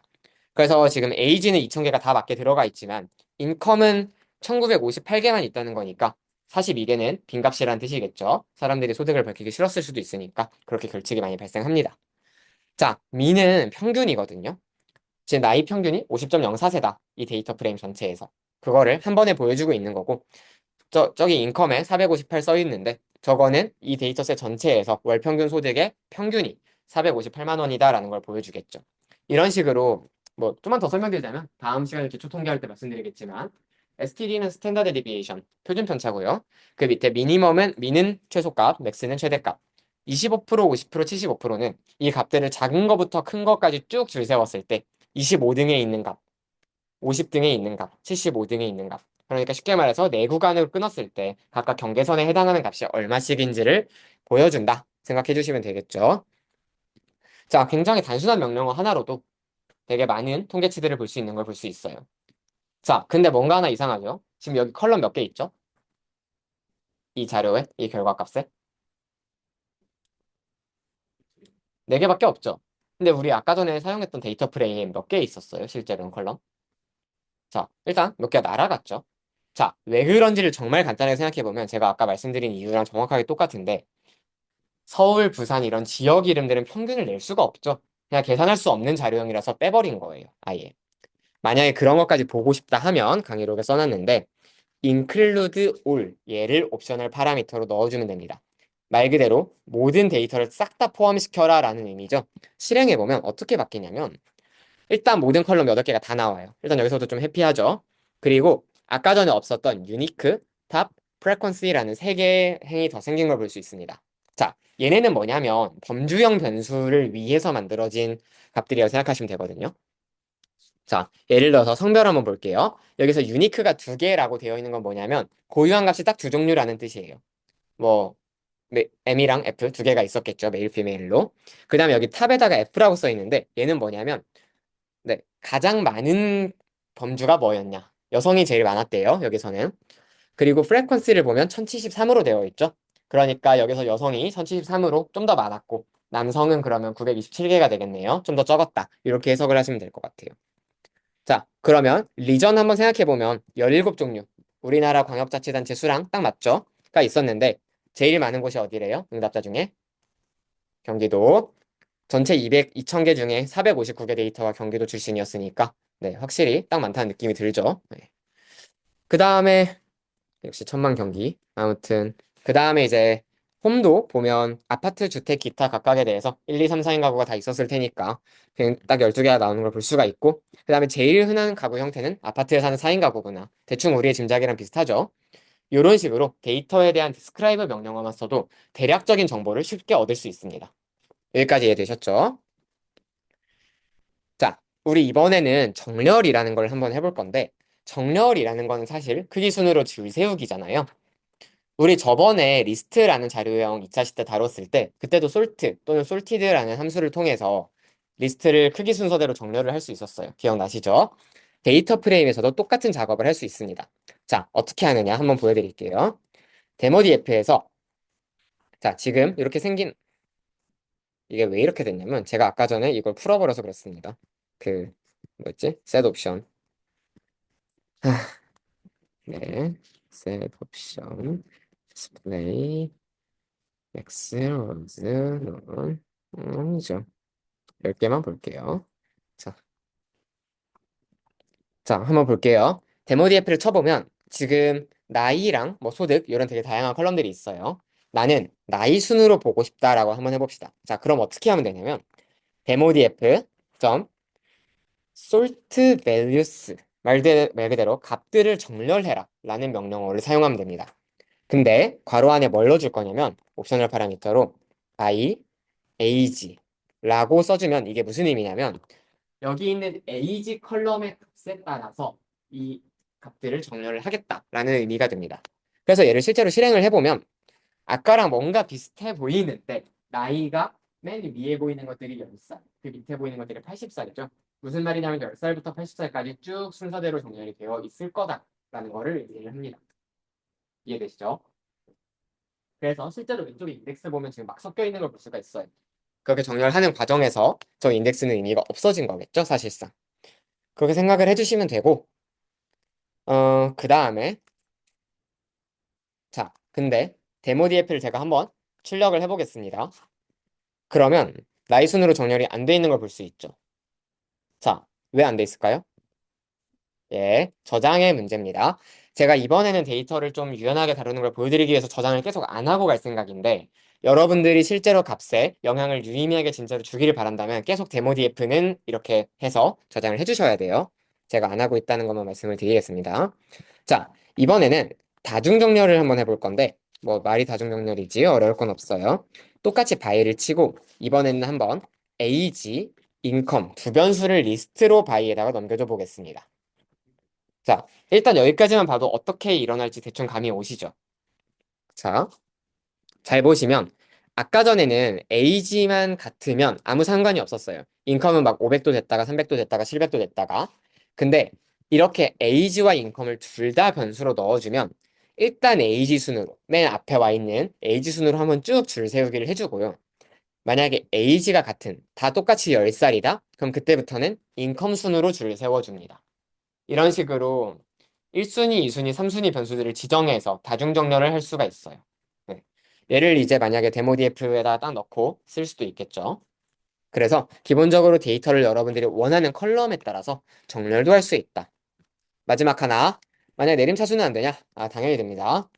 여기다가 이제 ascending이라는 변수를 first라고 넣을게요. ascending은 올라간다라는 뜻이잖아요. 오름차순. 그래서 사실 지금 보면 10세부터 80세까지 쭉 올라가는 순서로 정렬이 됐었어요. 근데 얘를 first로 만들어줘 버리면 그게 아니라 내림차순을 해라 라는 의미가 되기 때문에 반대로 80세부터 10세까지 내림차순 정렬이 된 것을 볼 수가 있습니다. 이해되시죠? 네, 이건 어렵지 않았어요. 아, 네. 그 다음에 컬럼 다루는 거 한번 보여드릴게요. 아까 전에 제가 demodf.shape라는 걸 하면 얘의 크기를 볼 수 있었잖아요. 이런 식으로 비슷하게 접근할 수 있는 여러 속성들 중에 하나가 columns라고 하는 속성이 있습니다. 얘를 실행을 해보면 이게 나오는데 뭐냐면 그냥 여기 있는 컬럼들 이름 싹 다 모아놓은 거예요. 네. 그래서 데이터 프레임에 있는 컬럼즈라는 속성에 접근을 해서 저렇게 8개의 컬럼 이름들만 쭉 뽑아왔다라고 생각을 하시면 됩니다. 근데 이건 TMI인데 하나만 말씀드릴게요. 만약 여러분들이 나중에 생각보다 이런 작업을 할 일이 많거든요. 이 컬럼들 막 어디다 넣고 막 반복문 돌리고 막 이런 일들이 생각보다 많아요. 근데 그럴 때 저게 여러분들이 아시는 그 리스트 형태가 사실 아니거든요. 데이터 프레임에 있는 컬럼 리스트라는 다른 자료명이에요. 그래서 만약에 이거를 여러분들이 원하는 잘 알고 계시는 그 리스트로 바꿔주고 싶으면 toList라고 하는 저 메소드를 쓰셔서 이렇게 리스트로 불러오셔야 됩니다. 네. 뭐 쉽게 말하자면 아까 그 컬럼즈는 여러분들이 잘 쓰시기 어려운 형태, 얘는 여러분들이 쓰기 편한 형태라고 생각해 주시면 돼요. 말 그대로 리스트로 바꿔버려라 라는 의미죠. 이렇게 갖고 놀 수 있다. 자, 근데 우리 이번에 하나만 볼게요. 지금 데모DF 다시 한번 출력을 해보면 다른 애들은 괜찮아요. 뭐 아이디, 성별, 나이 이런 식으로 딱 돼 있는데 지금 뭔가 거슬리는 거 하나 있죠. 아니 거슬리는 게 진짜 많은데 제가 일부러 막 데이터 프레임을 망쳐놨기 때문에 일단 컬럼 이름 줄만 한번 봐보세요. 뭐가 거슬리죠? 이게 안 거슬리시면 안 됩니다. 변수 이름이 너무 길어요, 지금. 뒤에 두 개. 사실 데일리 스트레스 레벨이라는 거는 여러분들이 나중에 변수표에다가 설명만 적어주시면 되는 거고 우리가 다룰 때 매번 데일리 언더스코어 스트레스 언더스코어 레벨 치기 너무 힘들잖아요. 그리고 레귤러 알코올 컨숨션 저것도 사실 그냥 알코올이라고 써놔도 우리가 잘 알아들을 거예요. 다른 알코올 관련 변수가 있지 않은 이상. 자, 그러면 방법이 몇 가지가 있는데 첫 번째로 이 CSV 자체를 그냥 조작해 버리셔도 됩니다. 그냥 불러오기 전에 얘를 그냥 쭉 이렇게 줄여버리시면 불러올 때 당연히 스트레스 저 이름으로 딱 불러와지겠죠. 근데 만약에 불러와서 이미 여러 작업을 하다가 바꿔야 되는 상황이 생긴다. 자, 그럼 어떻게 하느냐? 한번 보세요. 그냥 to rename이란 변수 이름을 아무렇게나 하셔도 됩니다. 일단 제가 한 번만 보여드릴게요. 데일리 스트레스 레벨 딕셔너리를 만들고 있죠, 제가. 얘의 밸류는 스트레스로. 그 다음에 regular alcohol consumption. 얘의 밸류는 그냥 알코올로. 이렇게 한번 지정을 해줘 볼게요. 이게 무슨 얘기냐면 여기 콤마 빼먹지 마시고 데일리 스트레스 레벨이라는 컬럼의 이름은 스트레스로 레귤러 알코올 컨숨션이라는 컬럼의 이름은 그냥 알코올로 바꾸겠다라고 일단 지정을 해준 거예요. 그럼 저걸 어떻게 발동을 시키냐? 자, 보여드릴게요. 데모df 점 이름을 다시 붙이는 거죠. 그냥 rename이라고 하시면 됩니다. rename이라는 명령어를 사용을 하셔서 뒤에다가 컬럼들의 이름을 to rename에 들어있는 대로 바꾸겠다. 이렇게 지정을 해주시면 돼요. 요거를 실제로 실행을 해보면 뒤에가 마침내 스트레스 알코올 딱 깔끔하게 바뀐 걸 볼 수가 있죠. 음. 저도 저 기나긴 이름을 계속 치고 싶지 않기 때문에 얘는 아예 저장을 해주겠습니다. 그러고 나서 데모df를 출력을 해보면 네, 제대로 컬럼의 이름이 바뀐 것을 볼 수 있죠. 참고로 이렇게 변수로 지정 굳이 안 하셔도 돼요. 귀찮을 수도 있으니까 그냥 아예 여기다가 그냥 통째로 집어 넣어버리셔도 됩니다. 네. 항상 변수라는 건 그냥 조금 더 깔끔하게 가져오기 위한 도구일 뿐이기 때문에 네. 그냥 컬럼 하나 정도만 바꾸고 싶다 하면 저 방법이 더 편하겠죠. 아무튼 네. 이렇게 to rename을 해가지고 컬럼의 이름도 바꿔줄 수가 있어요. 네. 이거는 우리 모두가 다 하고 넘어갑시다. 된 사람 아직 많지 않네. 네. 일단 컬럼 이름도 다 바꿔주세요. 혹시 귀찮으시면 그 CSV 들어가셔가지고 그냥 컬럼 이름 바꿔서 들어오셔도 되고 네. 마음대로.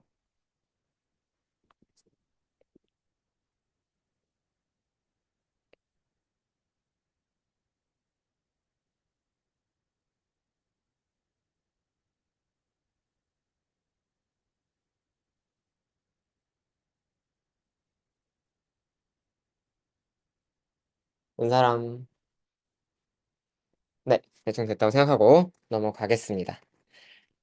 자, 이제 우리가 접근이라는 걸 해볼 건데 접근이라는 게 뭐냐면 우리 리스트에 0, 1, 2, 3, 4 되어 있을 때 리스트 대괄호 2 해주면 2에 들어가고 이런 식으로 특정 값을 가져올 수 있었잖아요.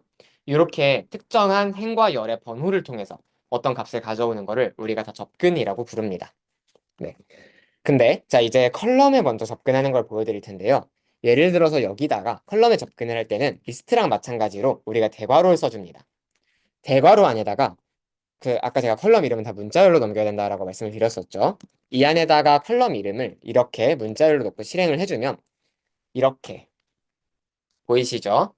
전체 데이터 프레임에서 ID 컬럼의 값들만 쭉 가져와 준 걸 볼 수가 있어요. 지금 무슨 일이 일어난 건지 이해되시죠?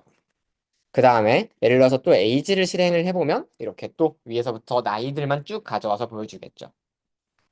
이렇게 데이터 프레임에서는 하나의 컬럼만 불러와가지고 우리가 사용을 할 수 있는데 이렇게 사실 데이터 프레임은 아까 2차원짜리 표였잖아요. 근데 여기서 한 줄만 가져오면 이거는 그냥 약간 리스트 같은 형태가 되는 거죠. 이런 거를 판다스에서는 시리즈 그냥 뭐라고 번역을 해야 되지? 시리즈 수열? 네. 아무튼 시리즈라고 부릅니다.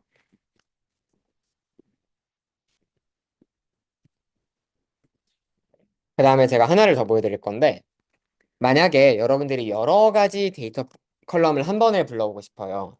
예를 들어서 여러분들이 다른 정보는 안 궁금한데 그냥 나이 성별만 일단 궁금하다고 쳐봅시다.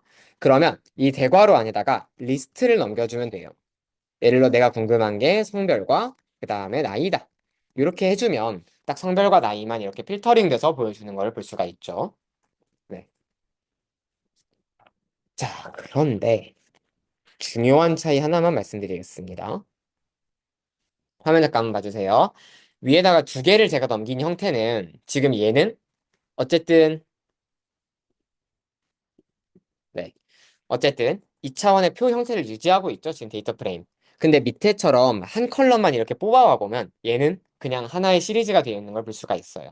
자, 이렇게 판다스에서 하나의 컬럼에만 접근하면 항상 시리즈 1차원짜리 배열이 반환이 되는데 이렇게 리스트로 여러 개의 컬럼을 동시에 넘겨주게 되면 항상 2차원짜리 데이터 프레임으로 반환이 됩니다. 해체되지 않아요. 데이터 프레임 형태가.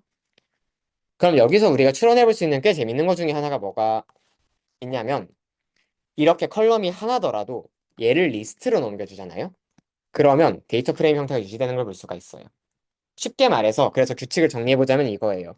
그냥 뒤에 인덱스에다가 바로 컬럼 이름 하나만 넘겨주면 1차원 시리즈로 반환되고 리스트를 넘겨주면 그 안에 몇 개가 들어가 있든 항상 데이터 프레임으로 나온다.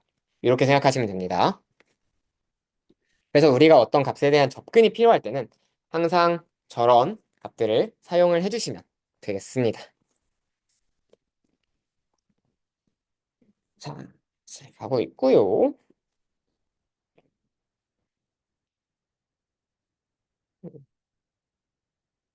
여기까지 다 이해되셨나요? 자, 이제 우리 몇 가지 통계치 한번 봐보겠습니다. 이제 특정 컬럼 하나만 우리가 불러올 수 있게 됐잖아요. 그러면 되게 다양한 값들을 확인할 수가 있는데 먼저 범주형 변수들의 통계치 보는 거 한번 말씀을 드려볼게요. 자, 지금 우리 아까 리전이라고 하는 막 경북, 경기, 서울 이런 거 저장되어 있는 컬럼이 하나 있었어요. 얘 그냥 불러와 보면 이렇게 값들 쭉 돼 있는 거 보이시죠? 자, 근데 여기서 우리가 아까 전에 고유한 값들의 개수가 17개라는 거를 한번 디스크라이브 메소드를 활용해서 확인한 적이 있었죠? 걔네들의 뭐가 들어가 있는지를 한번 쭉 보고 싶어요. 자, 그러면 여기 뒤에다가 이 시리즈 뒤에다가 유니크라는 메소드를 함수를 적용을 해줍니다. 자, 그러면 지금 배열이 하나 나왔는데 이게 뭐냐면 저 리전이라고 하는 컬럼에서 고유한 값들만 뽑아온 거예요. 뭔지 이해되시죠? 그러면 여기에 고유한 값은 저 17개밖에 없으니까 딱 쟤네들만 불러왔다 생각을 해주시면 됩니다. 그래서 특정 컬럼에 무슨 값들이 존재하지를 구경하고 싶을 때는 그냥 저걸 쓰시면 돼요. 예를 들어서 성별에서도 혹시 뭔가 하나 더 들어가 있나? 아, 아니네. F랑 M만 잘 들어가 있네. 이런 식으로 확인할 수 있는 거죠. 이해되시죠? 아, 이거는 TMI이긴 한데 그 연속형 번수 넣고 돌리시면 그냥 진짜 값 다 나와요. 의미가 없는 짓이죠. 네. 여기다가 인컴 한번 넣고 돌려보시면 네, 좀 끔찍한 결과를 보실 수 있습니다. 그니까 유니크는 범주형 변수에서 쓰는 거라는 걸 딱 아시겠죠? 자, 그 다음엔 이번엔 뭘 해볼 거냐면 아까 우리가 지역에서 유니크한 값들만 뽑아서 이렇게 17개 자치단체를 확인을 해봤는데 이번에는 value counts라는 메소드를 한번 써볼 겁니다. 아, 참고로 왜 이렇게 코드 빨리 치냐 하면 그냥 밸류 카운트 하고 여기에 파란색 들어갔을 때 엔터 쳐버리면 바로 한 번에 자동 완성돼요. 그래서 좀 고이면 리드 판다스 그 리드 CSV도 귀찮아가지고 그냥 pd.rv 치고 이렇게 한 번에 치거든요. 네, 맞습니다. 자랑이었고요. 자, 밸류 카운트를 그래서 한번 실제로 실행을 해보시면 이렇게 쭉 뜨는 걸 볼 수가 있습니다. 자, 이게 뭐냐면 각 값들이 몇 개씩 분포하고 있는지를 보여준다라고 생각하시면 돼요. 그래서 저 2,000명짜리 데이터 프레임에서 경기도민은 459명, 서울시민은 354명 이런 식으로 값들의 개수가 분포하고 있구나. 아무래도 우리 예상대로 제주시민이 많이 적구나. 이런 식으로 생각을 하시면 되겠습니다. 자, 만약에 여러분들이 비율까지 한 번에 보고 싶다. 그러면 제가 요거는 간단히 가르쳐 드릴게요. normalize라고 하는 거는 0에서 1 사이 값으로 정교화한다라는 뜻이거든요. 나중에 설명드리겠지만 얘를 true로 넘겨주면 돼요. 그러면 뒤에 지금 소수로 더 바뀌었잖아요. 저게 무슨 뜻이냐면 전체 크기를 1이라고 봤을 때 경기가 차지하는 비율은 0.233이다. 23.3%만큼 있다는 뜻이죠. 이런 식으로 각각의 값들의 분포를 비율로도 확인을 할 수 있게 됩니다. 여기까지 이해되셨죠? 자, 우리 이번에는 그럼 연속형 변수에서는 어떤 것들을 볼 수 있느냐? 요거 한번 다뤄볼게요. 지금 연속형 변수가 사실 이따가 다른 데이터셋 가야 좀 많은데 데모DF에서 볼 수 있는 연속형 변수는 아마 age가 제일 괜찮을 것 같아요. age로 한번 분석을 해보겠습니다. 자, age 뒤에다가 min을 붙이고 메소드를 이렇게 써가지고 얘를 실행을 해보면 50.0465라는 값이 뜨는 걸 볼 수가 있어요. 네, 이 min이 뭐냐면 평균값입니다. 네. 그래서 저 전체 데이터 프레임에서 나의 평균값은 50세에 분포하고 있다라고 이해를 하시면 되고요. 그 다음에 민 대신에 메디안이라는 걸 쳐보시면 52라는 숫자가 나오는데 메디안은 중간값입니다. 중위값. 혹시 중학교 2학년 2학기 때 평균과 중간값의 차이 배우셨던 거 기억나시나요? 네. 평균은 다 더하고 개수로 나눈 거죠. 네. 썸 나누기 카운트고 그 다음에 메디언은 싹 다 줄 세웠을 때 딱 중간 50등에 있는 친구. 그 짝수개면 둘이 평균 낸다 이런 것도 아마 기억하실 거예요. 예, 그렇습니다. 짝수개면 평균 낸다도 사실 데이터 프레임에서 좀 어려운 게 많아가지고 제가 다음번에 따로 아예 설명을 드릴 거예요. 자, 아무튼 네, 메디안도 있고요. 그 다음에 요거는 제가 하나 이따가 리전에서 보여드릴게요. 데모DF에서 똑같이 데모DF를 불러올 건데 리전 컬럼에서 요건 그냥 한번 보기만 해주세요. 여기 뒤에다 모드를 치면 얘 경기가 불러와졌는데 모드는 뭐냐면 최빈값입니다. 그 데이터 컬럼에서 제일 많은 거를 불러오고 싶을 때는 모드를 쓰시면 돼요. 그 다음에 이제 또 연속형을 쓸 수 있는 거. 썸 때리면 합 나오고요. 2000개 나이의 총합. 카운트 치시면 값 들어있는 거, 값의 개수 나옵니다. 뭐 그 이외에도 진짜 많은 명령어들이 있는데 이건 기초 통계학에 해당하는 내용이기 때문에 다음 시간에 보여드릴게요. 예를 들어서 std 치면 뭐 표준 편차도 나오고요. 뭐 브라이언스 치면 그 뭐지 이거? 분산도 나오고요. 선타일 0.25 그만할게요. 네, 다양한 값들을 조회해서 보실 수 있습니다. 자, 이제 우리 인덱싱 좀 제대로 해볼게요. 인덱싱을 할 때는 음, 두 가지 방법이 있어요. 첫 번째는 행과 열의 이름을 가지고 인덱싱을 하는 방법이 있고 두 번째는 행과 열의 번호를 가지고 인덱싱을 하는 방법이 있는데 각각 한 번씩 해볼게요. 자, 지금 데모DF 한번 불러와 보겠습니다. 어, 일단 열을 불러오기 위해서 우리가 잠깐만 셋 인덱스를 해서 아이디를 인덱스 컬럼으로 잠시만 만들어 둘게요. 자, 지금 아이디가 인덱스 컬럼에 되어 있습니다. 만약에 내가 물론 실제로 연구할 때 이런 식으로 말할 일은 없겠지만 A9 공부 뭐 하여간 부분의 리전이 어딘지 궁금하다. 그러면 어떻게 치면 되냐면요. 데모DF에서 일단 한번 보세요. 럽, 그 다음에 그 아이디는 얘를 긁어서 붙여 넣으시고 그 다음에 이 사람의 리전 이렇게 치시면 서울이 제대로 뜨는 걸 볼 수가 있습니다. 자, 럭이라고 하는 건 로케이션이거든요. 로케이트. 걔를 찾아줘라 라는 뜻이에요. 그리고 제가 아까 행열 순으로 들어간다고 말씀드렸잖아요. 그래서 앞에다가는 행을 넣습니다. 우리가. 행은 지금 A909 저 아이디 번호가 되겠죠. 인덱스로 넣으셔야 돼요. 인덱스 이름으로. 그 다음에 뒤에 리전. 이제 저 리전 컬럼의 값을 봐라. 이렇게 하면 딱 행 하나, 열 하나에 딱 대응되는 칸 하나를 찾아가지고 그 값을 우리한테 보여주겠죠. 이런 식으로 접근을 합니다. 참고로 여기 앞과 뒤에는 다 리스트도 들어갈 수 있어요. 어떤 말이냐면 예를 들어서 만약에 내가 이 사람의 리전뿐만 아니라 인컴도 궁금해요. 그러면 리전과 인컴 이런 식으로 리스트로 넘기잖아요. 그러면 리전은 서울이고 인컴은 375만 원이다. 이렇게 보여주는 거를 볼 수가 있습니다. 반대로 이쪽에다가도 넣을 수 있겠죠. 행 쪽에다가도 리스트를 넣는 것이 가능합니다. 그래서 예. 예를 들어서 그 위에는 M901 저분 의 정보도 보고 싶다 하면 이렇게 똑같이 넣고 리스트로 보여주면 M901 저분의 인컴은 420만 원이고 뭐 대충 뭔지 아시겠죠? 이런 식으로 다 보는 게 가능합니다. 자, 그리고 재밌는 거 하나만 또 보여드릴게요. 가끔씩 모든 행 또는 모든 열을 불러오고 싶을 때가 있거든요. 그럴 땐 콜론 하나 치시면 돼요. 무슨 말인지 보여드릴게요. 만약에 내가 A909 저분의 행은 저분으로 고정을 하는데 열은 컬럼 안 가리고 다 보고 싶어. 그러면 콜론 하나 쳐주면 저분의 모든 열을 다 가져와서 보여줍니다. 자, 반대로 아까 이렇게 인컴이 고정되어 있던 상태에서 저 행 자리에다가 콜론을 넣어주면 이렇게 인컴이라는 열의 모든 행을 다 가져와서 보여주는 것을 볼 수가 있어요. 이해되시죠? 사실 이거는 데모디에프 인컴 아까 전에 컬럼 하나의 인덱싱에서 시리즈 불러왔던 거랑 정확하게 같은 결과라는 것을 볼 수가 있어요. 이해되시나요? 네, 좋습니다. 이렇게 럭이라고 하는 명령어를 통해서 접근하는 방법이 있고요. 자, 그 다음에 데모디에프 다시 한번 보여주놓고 아일럭이라고 하는 방법이 있습니다. 아일럭은 뭐냐면 인티저 로케이션이거든요. 정수로 찾아오겠다. 자, 무슨 말이냐? 아까 전에 데모디에프는 이런 식이었잖아요. 그 A909라는 행에 인컴이라는 열의 값을 불러와라. 이게 럭이었잖아요. 아일럭은 어떻게 쓰냐면 다섯 번째 행의 세 번째 열을 불러와라. 이렇게 숫자로 불러올 때 아일럭을 씁니다. 그래서 demodf.ailog으로 하고 똑같이 뒤에다가 3,4 이런 식으로 넣어보면 어떤 값을 불러온 걸 볼 수가 있어요. 자, 3, 4 했는데 한 번만 볼게요. 1, 2, 3, 2, 3, 4 아파트 1이 불러와줬어야 됐을 것 같은데 왜 420.0이 불러와준 걸까요?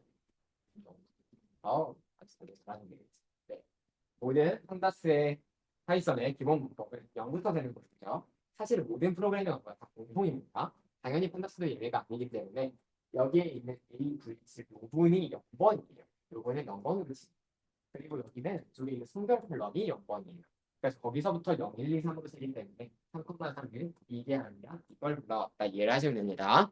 그리고 제가 아까 전에 로케이션에서 설명드렸었던 리스트 넣을 수 있다, 콜론 칠 수 있다, 다 똑같이 해당됩니다. 여기서도. 이해되시죠? 어, 값 수정하기. 네, 값을 수정할 수가 있습니다. 요거는 제가 원본 데이터 프레임 건드리기가 싫으니까 잠깐만 다른 파일에서 한 번만 보여드릴게요. 네? 어, 네. 이렇게 오타 하나가 잘못된 결과를 만들어내는 걸 항상 볼 수가 있죠.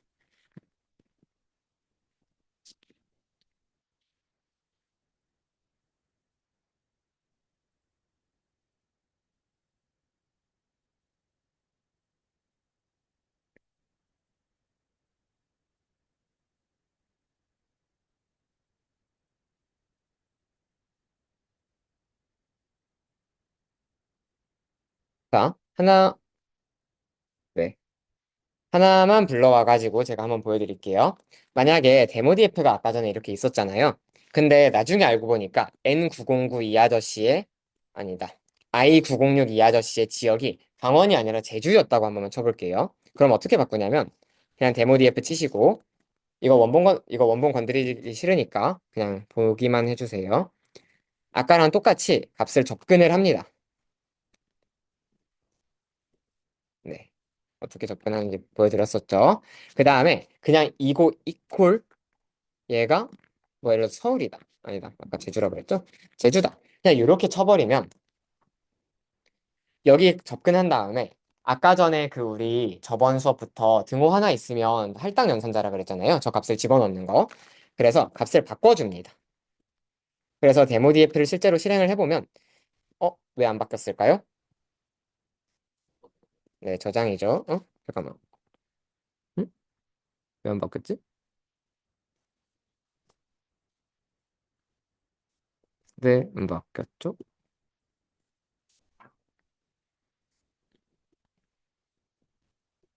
네, 안 바뀐 이유에 대해서는 제가 이유를 열심히 탐구해서 올려드리겠습니다. 자, 그 다음에 만약에 우리가 새로운 행을 추가하고 싶다. 그러면 사실 그냥 그때도 똑같이 df.log을 우리가 쓸 수가 있거든요. 그래가지고 여기 보여드린 것처럼 예를 들어서 우리가 여기 지금 김이박처 이런 식으로 쭉쭉쭉 사람들이 나와 있는데 마지막에 조씨 한 분을 추가를 하고 싶다. 그러면 그냥 df.log 한 다음에 이렇게 조라고 인덱싱을 해놓고 그 다음에 이렇게 쭉쭉쭉쭉 리스트를 넣어서 주시면 됩니다. 그러면 새로운 행을 추가하거나 열을 추가할 수도 있어요.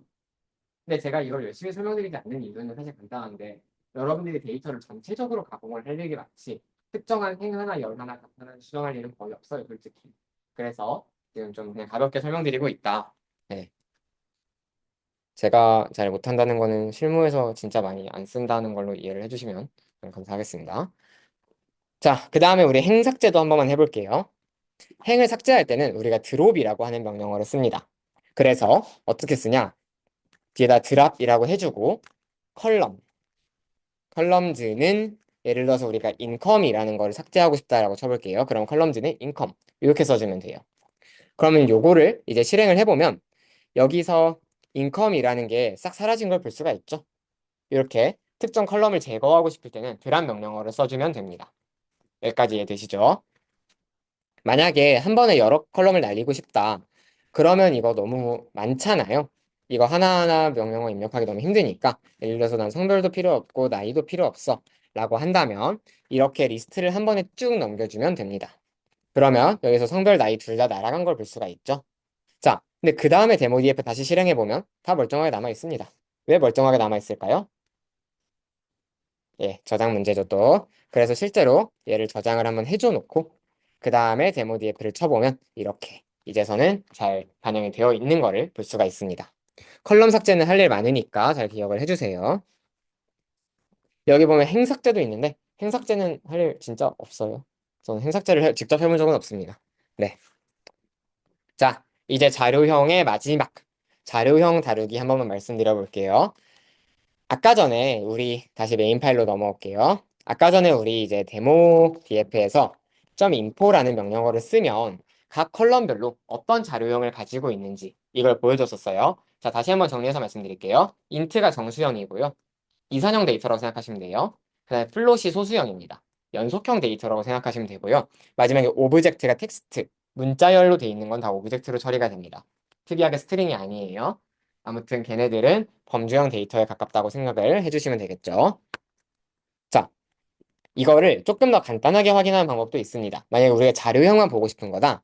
그러면 데이터 타입이라는 의미에서 dtypes 속성을 조회해주면 돼요. 그럼 각 컬럼별로 딱 자료형이 뭔지만 볼 수 있겠죠. 자, 그런데 한번 볼게요. 지금 데모디F를 한번 조회를 해보면 알코올, 이게 알코올 소비량이잖아요. 네, 1.0, 3.0, 2.0. 사실 얘는 1, 2, 3, 4 딱 단계로 매겨지는 값이거든요. 이게 아마 정의가 그랬을 거예요. 그 한 번 술 마실 때 한 잔에서 두 잔까지가 1점이고 세 잔에서 네 잔까지가 2점이고 이런 식으로 매긴 데이터일 거예요. 제 기억에. 네. 근데 아무튼 저런 식으로 지금 값이 매겨져 있잖아요. 사실 저거는 그냥 딱 봐도 저렇게 소수형으로 있을 필요가 없다. 소수형으로 있으면 잘못된 거다라는 느낌이 드시죠. 그쵸? 그러면 그럴 때는 어떻게 하면 되냐면 여기 뒤에다가 as type이라는 명령어를 써주면 됩니다. 그런데 여기 전체에다가 적용을 하는 게 아니라 알코올이라고 하는 저 컬럼에 대해서만 사용하는 거예요. 그래서 저 데이터 프레임에서 알코올 컬럼의 타입을 S 타입이라는 건 타입을 그걸로 바꿔라 라는 의미잖아요. 여기다가 이제 인티저를 쳐보면 오류가 납니다. 자, 왜 오류가 나냐면요. 여기 NaN이라고 되어 있는 거 보이시죠? 저게 쉽게 말하자면 빈 값이에요. 값이 측정되지 않은 거. 자, 이유를 간단하게 살펴보면 지금 이 줄이 딱 보여져요. 15살짜리한테 알코올 물어봤으니까 당연히 결칙 나왔겠죠. 그리고 술 그냥 안 드시는 분들도 많잖아요. 그래서 결칙이 좀 많아요. 저렇게 결칙이 있으면 값이 안 바뀝니다. 결책 다 제거해 주셔야 돼요. 이건 이따 제가 말씀드릴게요. 아무튼 정상적인 상황이었다면 이렇게 as 타입 인티저 이런 명령어를 통해서 우리가 원하는 것으로 자료형을 바꿔줄 수 있습니다. 이해되시죠? 네. 음, 하나만 연습해 볼까요? 예를 들어서 age를 플롯으로 바꾸고 싶다. 그러면 age 플롯 해버리면 되거든요. 그러면 나이가 지금 31, 79 이런 정수형 값이었는데 31.빵, 79.빵 이런 소수형으로 바뀐 걸 볼 수가 있죠. 참고로 만약에 이거 반영하고 싶으시면 마찬가지로 이렇게 저장해 주셔야 됩니다. 네. 저장은 지금은 안 할게요. 우린 나이는 정수로 생각하고 있으니까. 자, 자료형까지 왔고